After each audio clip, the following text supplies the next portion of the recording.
Hi, I'm Chris from AirWindows, and I'm talking to you because I've got a new product. It is the 6th version of ADClip, and it looks a little bit like this. Here's a new thing I've got for it, though. Previous version, I had these modes, and I also had a small high-frequency bug, which I have fixed, so there's that. You'll hear that it's behaving itself really well now, but I have this new thing called output gain match. Here's what it does. Let's try. If you've got it set to output gain match,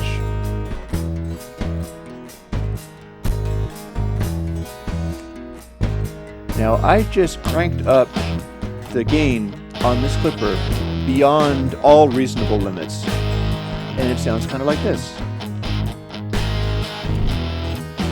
You can see on the screen here, this is,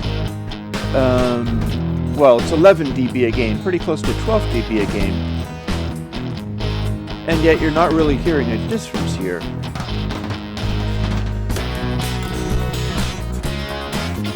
Now, if I do that, as the music starts to kick in a little harder, you start to hear this happening. This is subs retain, and I can demonstrate what that's doing by switching to the special mode here.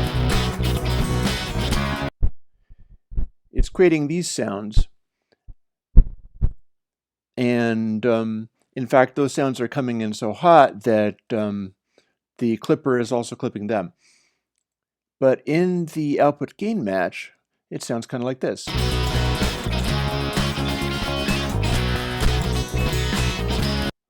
Now this is over. Well, why don't I just show you? That's what this is what this really sounds like.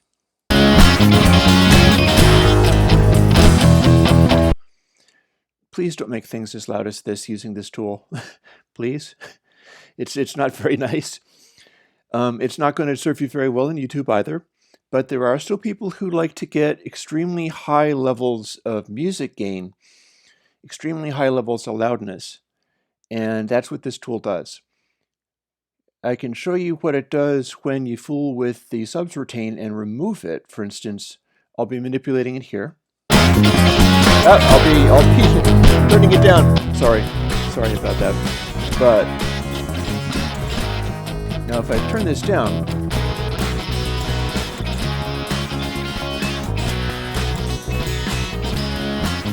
you've got the clipper behaving normally, or relatively normally, because in order to really dial back to the original ADClip, what you've got to do is also remove fat body. Fat body affects the overall track, but it also affects the way that the subs retain works. So if I cut this back, I'll put it back to there again. And that's what it sounds like. For instance, I can also cut this right back.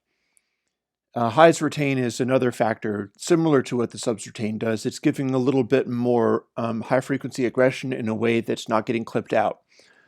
But doing this, we can push it right up to the extreme amounts. We've got gain match on, so it's not going to hurt. And then use the soften clips to show you what that does.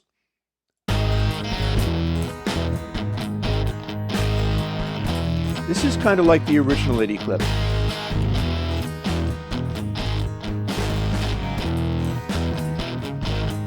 And what that does is it gives you a really high intensity clipping, but the onset and departure from the clip is controlled in a special way. I'll show you that now by adjusting the soften clips control. This is essentially raw digital clipping. Listen to the highs.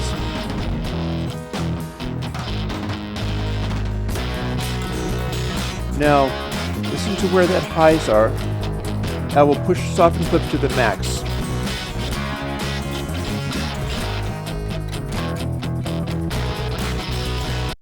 You'll notice, especially on the tambourine, it became much more natural.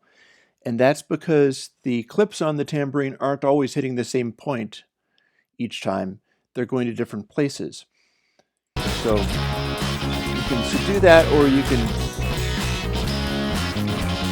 push them to the point where it's kind of hard sounding and aggressive. It defaults to 0.5, which is in here. Now, I can also demonstrate what highs retain does in this context. I'll dial it back a little bit again. And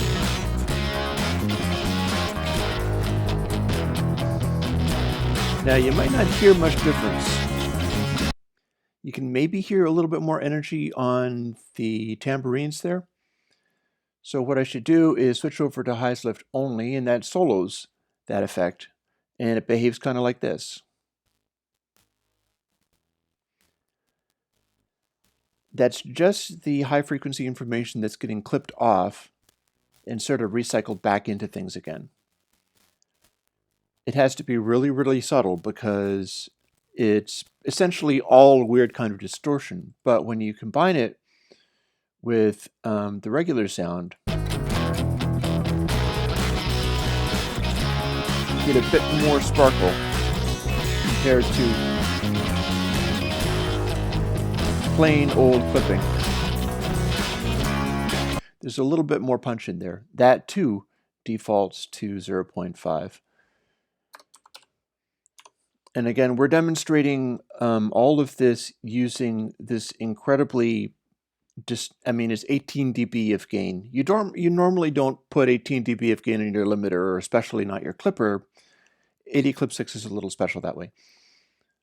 So finally, what I'm going to do is show what subs retain does. Here, I'll go to the subs lift only again. And we'll start sneaking it in, and you'll see how that behaves. With nothing, it does nothing. And then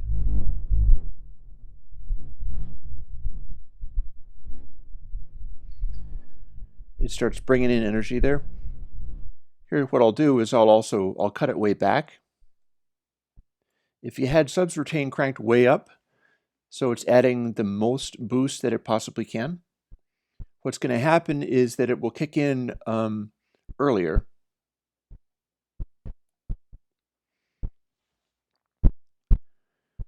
Kind of sounds like a drum, doesn't it? That's because it's coming from a drum.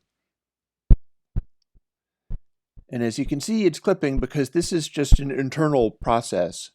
But when we put it in the output gain match, you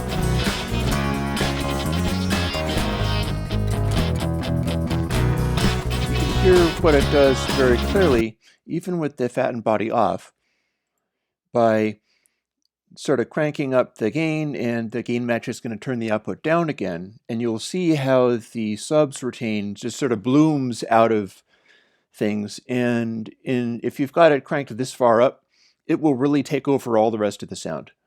You'll hear that now.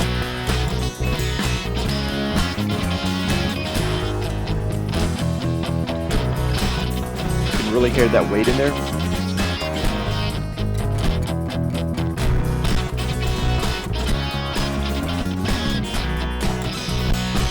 Now bear in mind this is a clipper. You normally don't get behavior like this out of a clipper at all. What you got is more often like this. But then you can get this. Now even a limiter is not going to give you that. And we'll go on to sort of the additional section here. Now flattened body, what flattened body does is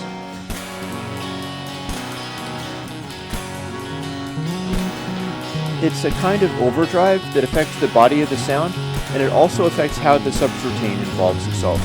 So what you do is you listen to the general atmosphere of everything, and it'll come out. It'll become more full. And that should be a very clear difference in tone. Again, I'll put it on this, and then listen to what happens when I go to 1 full crank flattened body.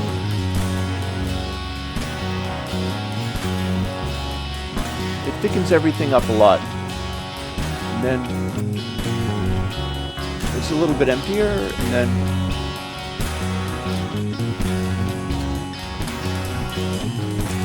you're pretty much dialing it in such a way that it's going to give you the right texture.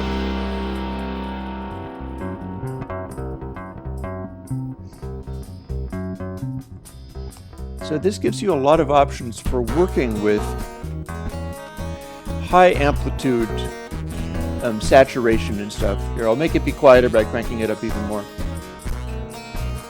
It's 18 dB gain. Now, I'll remind you, if this was in normal and you were using it as an output clipper or an output limiter, it would be this loud. Note that that's still not clipping the output gain. But I can't talk over that. So let's go back to output gain match. And we're at 18 dB a gain and 18 dB turn back down again after everything is done, including the final sort of hard clipping bar. So what you might want to do if you're trying to make something work at this kind of level, you can plainly hear subcertain is getting out of control, so you dial that back. Not all the way, maybe.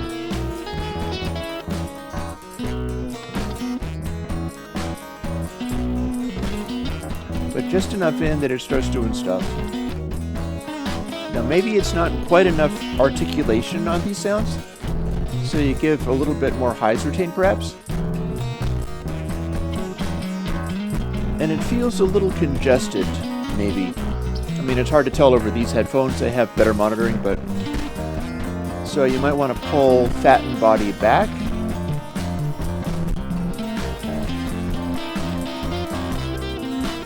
Maybe not this far back, but... And then you can hear it kind of grinding, so you soften clips. That can go a little more than halfway. Maybe not, that's just sounding a little bit thick perhaps, so... Now that's probably about as well balanced as I can get it on this particular content. And it's being tested at 18 dB of gain, which is way, way too much. So what we can do is jump back maybe a little bit and then start pulling back the input gain. We'll pull back the input gain until there's absolutely nothing happening, and then maybe go in and listen for the lows starting to swell out. Because since it's compensated for the input gain, what will happen is as you start increasing it, no difference is heard except for that the peaks being clipped off and being manipulated with the subs type stuff will be changing, and you'll want to be listening for when it hits a sort of optimal state. So that'd be sort of like this. No clipping. And then now we can clearly hear it engaging there, so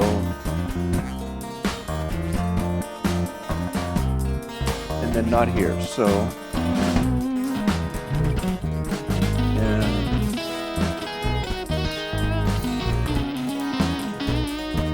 now I can hear it affecting the kick there. Things are getting a little bit blurry, so we'll experiment with it when it sounds like even more push, and then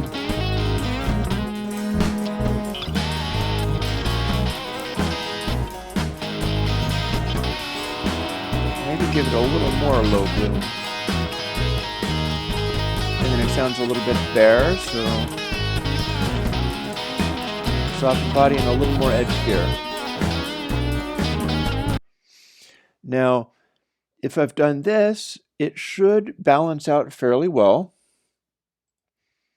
at full crank. So what we can do is firstly demonstrate what it sounds like cutting it in and out. You got it bypassed, and then cutting it in.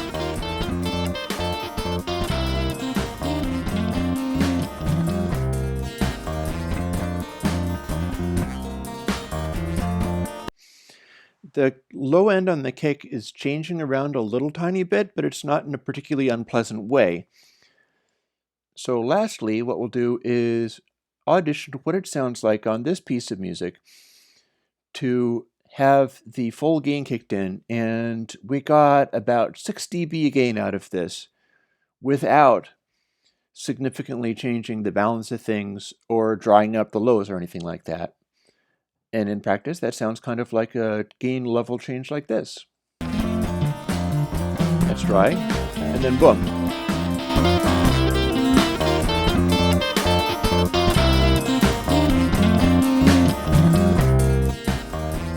Off again, and then on.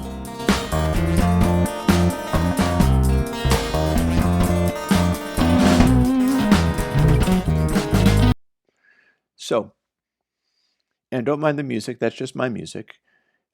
These days, if you even put your own music on YouTube, somebody might come along and copyright strike you, I should say.